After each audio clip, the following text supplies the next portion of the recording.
What are you prioritizing over God's presence? One thing I've learned on this fast is that, like, you have time. You got all the time. Okay. We can say we're busy, but we have the time. What are you doing with your time? I think as well it's important to like reflect on your days. What are you doing during each of these hours of your day? And one thing I can say is that while I've been on this fast from social media, I've had more time on my plate. I've had more time to seek his face, to be in his word, to pray. Like those prayer calls, they would be like 30 minutes to an hour. You got the time.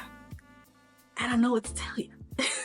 Like the Lord was saying, he was saying to me, like, you have time. But how are you spending your time? What are you prioritizing over God's presence, over spending time with it? You say you don't have time to read your word, but what are you doing?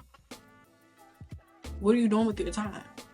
And I had to ask myself that, like, dang, looking back, I didn't spend a lot of time on social media. And I'm saying, oh, I don't have time to read your word. I don't have time to pray, but you just going on TikTok for 3 hours. Like, you got time. You have time. If you don't remember anything from this YouTube video, you have time. You have time. I promise you, you do.